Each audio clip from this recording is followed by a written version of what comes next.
Hello students, चलो हम continue करें आगे का chapter chromosome theory of inheritance. Mendel ने अपना काम पब्लिश कर दिया था 1865 पे, पर समहाउ उनको रिकग्निशन नहीं मिल पाई 1900 तक।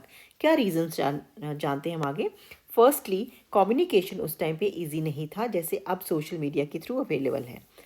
सेकेंड रीज़न था कि उन्होंने जो इंट्रोड्यूस किए थे फैक्टर्स या जीन्स, उन्होंने कहा था कि फैक्टर्स जो हैं डिस्क्रीट यूनिट्स हैं और at the time of gamete formation ये एजॉर्ट करते हैं, इंडिपेंडेंटली सेग्रीगेट करेंगे और एक गैमीट में एक फैक्टर ही जाएगा। लेकिन ये जो इन्होंने समझाया था, डिस्कवर किया था, ये बात उनके जो कंटेम्प्रेरीज थे उनको उन्होंने इनकी एक्सप्लेनेशन को एक्सेप्ट नहीं किया, क्योंकि उनके कंटेम्प्रेरीज का ये मानना था कि कंटिन्यूस वेरिएशन देखने को मिलती है नेचर में। ऐसा नहीं है कि बिल्कुल स्ट्राइकिंगली एक बिल्कुल डार्क इंडिविजुअल है तो एक बिल्कुल लाइट कलर का इंडिविजुअल है होगा। वेरिएशन भी होती है, कुछ डार्क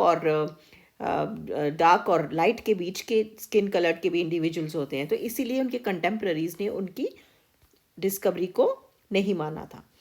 थर्ड रीज़न क्या था, उन्होंने मैथमेटिक्स को यूज़ किया था बायोलॉजी का कॉन्सेप्ट एक्सप्लेन करने के लिए। ये एक न्यू फिनोमिना था जो कि उस टाइम के कंटेम्प्रेरीज ने उसको भी एक्सेप्ट नहीं किया। फाइनल रीज़न क्या था। फाइनल रीज़न जो था, मेंडल कोई फिजिकल प्रूफ नहीं दे पाए। उन्होंने अपने फैक्टर्स को जो एक्सप्लेन किया, उन्होंने कहा गैमीट फॉर्मेशन में एक फैक्टर एक गैमीट में जाता है, उसका वो फिजिकल प्रूफ नहीं दे पाए। तो इन सब रीजंस के कारण उनको वाइड पब्लिसिटी नहीं मिल पाई। अब 1900 में क्यों हो गई उनको वाइड पब्लिसिटी, क्यों मिली? क्योंकि थ्री नए साइंटिस्ट आए, डीवरीज, कॉरिन्स और वॉन शेरमार्क। इनको आप अंडरलाइन कर लो, स्टार लगा लो। ये तीनों साइंटिस्ट ने रीडिस्कवर किए मेंडेलियन लॉज और उनके रिजल्ट्स को एक्सप्लेन किया अच्छे से विद प्रूफ, क्योंकि उस टाइम पे एडवांसमेंट हो गई थी माइक्रोस्कोपी में एडवांसमेंट, यानी कि एडवांस माइक्रोस्कोप्स अवेलेबल थे। इसलिए वो क्रोमोसोम जो थ्योरी ऑफ इनहेरिटेंस है, जो मेंडल का लॉज थे, उसको अच्छे से एक्सप्लेन कर पाए। ठीक है, कौन से थ्री साइंटिस्ट, आप इन तीनों साइंटिस्ट का नाम याद कर लीजिएगा, de Vries, Correns and von Tschermak. Next, chromosome theory of inheritance दी थी सूटन और वॉबरी ने। उन्होंने क्या देखा? उन्होंने क्रोमोसोम की मूवमेंट को ऑब्जर्व किया मियोसिस के दौरान, और उन्होंने क्या डिस्कवर किया, जैसे मेंडल ने अपने लॉज में बताया था कि जीन्स जो हैं वो एजॉर्ट करेंगी independently at the time of gamete formation, वैसे ही क्रोमोसोम्स भी इंडिपेंडेंटली एजॉर्ट करते हैं और एक गैमीट में एक क्रोमोसोम जाता है। ठीक है, तो ये दोनों का पैरेलल था। क्या पैरेलल था? मूवमेंट किसकी? क्रोमोसोम्स और जीन्स की बिहेवियर जो था, they were parallel to each other. तो this was chromosome theory of inheritance given by Boveri and Sutton. अब आप यहाँ पे देखिए, मियोसिस के एनाफेज में, मियोसिस 1 के एनाफेज में ये जो क्रोमोसोम्स हैं, क्रोमोसोम सेग्रीगेट करेंगे। होमोलोगस पेयर ऑफ क्रोमोसोम है ना, एक क्रोमोसोम एक पोल में जाएगा, दूसरा दूसरे पोल में।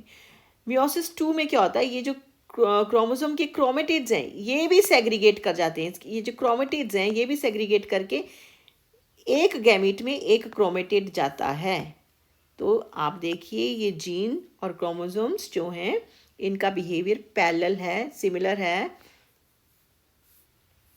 आप ये कंपैरिजन कर लो, इस चार्ट को देख लेना ध्यान से, behaviour of chromosome of genes को समझ लो। दोनों they both occur in pair, chromosomes भी और जीन्स भी दोनों occur in pairs. They segregate at the time of gamete formation such that each pair is transmitted to a gamete. ठीक है, similarly here at the time of gamete formation each pair is transmitted to a gamete. Independent pairs segregate independently of each other. ये भी आपने देख लिया, अभी diagram के through मैंने आपको समझा दिया। और अब होता है एनाफेज में होती है सेग्रीगेशन।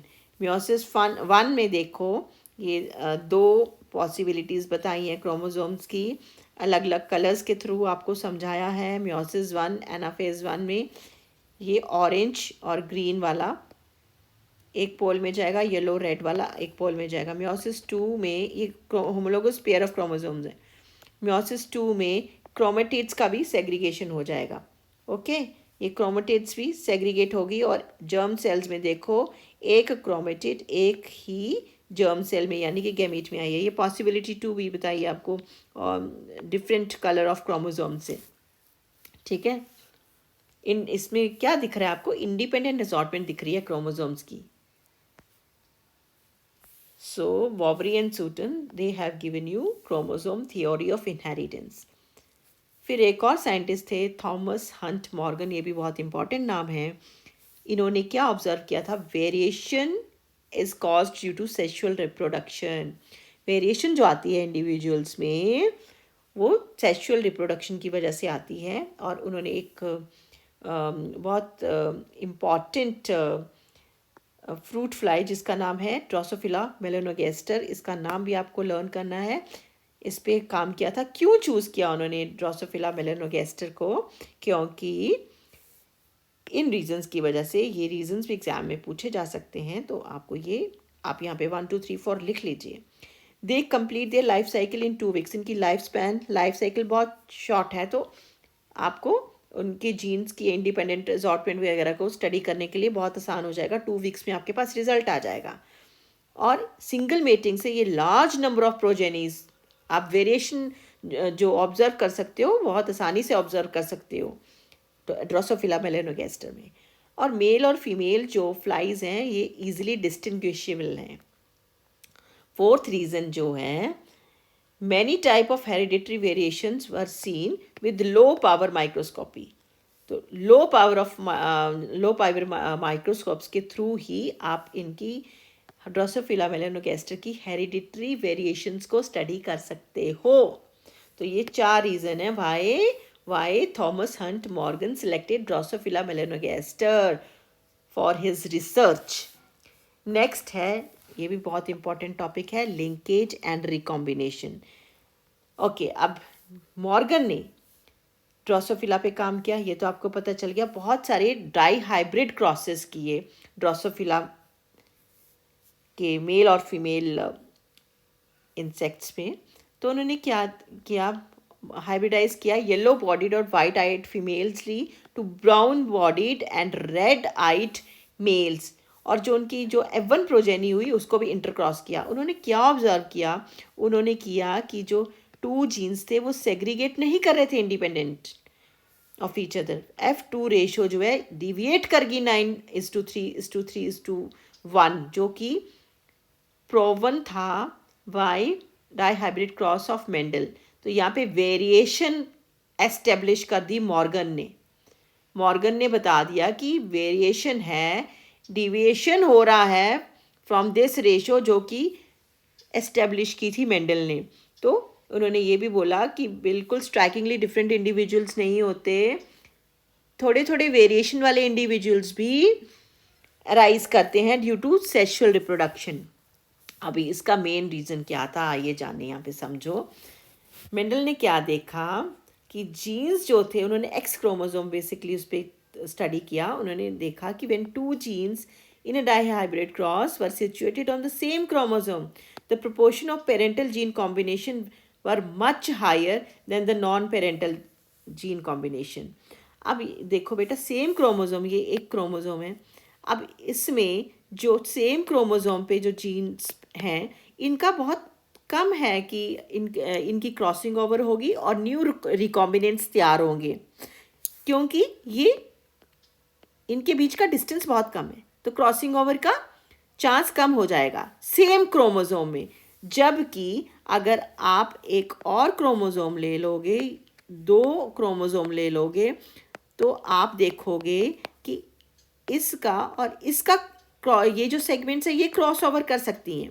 तो सेम क्रोमोसोम पे जो जीन्स हैं उनका क्रॉसिंग ओवर के चांसेस कम होते हैं, और डिफरेंट क्रोमोसोम पे जो जीन्स होंगी उसके क्रॉसिंग ओवर में चांसेस ज़्यादा होंगे। तो आप यहाँ पे 2 चीज़ें आप फाइंड आउट कर रहे हो। What are those 2 things? एक तो लिंकेज और एक रिकॉम्बिनेशन। आप देखो लिंकेज क्या है, लिंकेज जब जीन्स बहुत क्लोज हैं टू ईच अदर तो वो लिंक्ड जीन्स हैं, और जीन्स जो दूर दूर है वो they are not linked genes. तो रिकॉम्बिनेशन किस में होगा, जिसमें लिंकेज कम होगी। तो लिंकेज किस में कम है, जो जीन्स डिफरेंट क्रोमोसोम्स में है, ठीक है। तो जो जीन्स डिफरेंट क्रोमोसोम्स में हैं उनका डिस्टेंस भी ज़्यादा होगा और उनमें रिकॉम्बिनेशन के चांसेस बढ़ जाते हैं। तो आप कह सकते हो linkage is inversely proportional to recombination. तो जो मैंने आपको समझाया ये आप यहाँ पे पढ़ लो। If the genes are linked together, they are tightly linked together, they will show less recombination, ठीक है। आपने 11th क्लास में पढ़ा होगा ये सेगमेंट्स क्रॉस ओवर हो जाती है मियोसिस में, है ना, क्रॉस ओवर हो जाती है तो न्यू रिकॉम्बिनेंट्स तैयार हो जाते हैं, जिसमें वो जो नॉन पेरेंटल टाइप होते हैं, जिस वजह से वेरिएशन आती है सेक्सुअल रिप्रोडक्शन के दौरान। एक और इम्पॉर्टेंट साइंटिस्ट का नाम है एल्फ्रेड स्टूटवेंट। आप इनका नाम भी स्टार लगा लीजिए, यहाँ पे भी आपको लर्न करना है ये। उन्होंने क्या देखा, जो फ्रीक्वेंसी ऑफ रिकॉम्बिनेशन है between gene pairs on the same chromosome की बात हो रही है, as a measure of distance between genes and map their position on the chromosome. उन्होंने जेनेटिक मैपिंग की, बेसिकली जेनेटिक मैपिंग मतलब जो सेम जो डिस्टेंस मेजर किया जीन्स के बीच में, उन्होंने फ्रीक्वेंसी ऑफ रिकॉम्बिनेशन को एज अ मेजर यूज़ किया फॉर मैपिंग द जीन्स। जैसे जो जीन्स क्लोज हैं उनके बीच में डिस्टेंस भी कम, वो लिंक्ड जीन्स, और जो जीन्स दूर हैं उनके बीच में फ्रीक्वेंसी ऑफ रिकॉम्बिनेशन ज़्यादा है, ठीक है। तो उन्होंने जेनेटिक मैपिंग करी और इन्हीं के इसी जेनेटिक मैपिंग के थ्रू ही ह्यूमन जीनोम सीक्वेंसिंग प्रोजेक्ट भी रेडी किया गया है। अब यहाँ पे 2 क्रॉसेस किए हैं जो मॉर्गन ने, एक येलो और वाइट आइड फीमेल ली है, ये फीमेल है और मेल वाइल्ड टाइप है। इसके थ्रू जो F2 जनरेशन देखी गई, F2 जनरेशन में देखी गई जो पेरेंटल टाइप है वो 98.7 है, ये फ्रीक्वेंसी काफ़ी ज़्यादा है। और ये जो है रिकॉम्बिनेंट टाइप है, इसकी 1.3 है, परसेंट बहुत कम है। इसका क्या मतलब हुआ, अगर पेरेंटल टाइप ज़्यादा प्रोड्यूस हो रहा है तो सीधी बात बेटा लिंकेज हाइयर है, आप साइड पे लिख लो लिंकेज हाइयर है। और दूसरा क्रॉस उन्होंने किया था वाइट और मिनिएचर फीमेल ली है और वाइल्ड टाइप मेल लिया है। इसमें जो F2 जनरेशन देखी उसमें रिकॉम्बिनेंट टाइप्स की परसेंटेज बढ़ गई। ये रिकॉम्बिनेंट मतलब न्यू कॉम्बिनेशंस तैयार हो गए। न्यू कॉम्बिनेशंस मतलब लेस पेरेंटल टाइप, पेरेंट्स को रिजेंबल कम करते हैं। न्यू कॉम्बिनेशंस तैयार हो गए तो उसमें मतलब लेस लिंकेज है, ठीक है। आप ये समझ आइएगा, चार्ट जो मैंने समझाया उसके थ्रू आप डिटेल्ड रीडिंग करो और मुझसे क्वेश्चंस पूछ लो।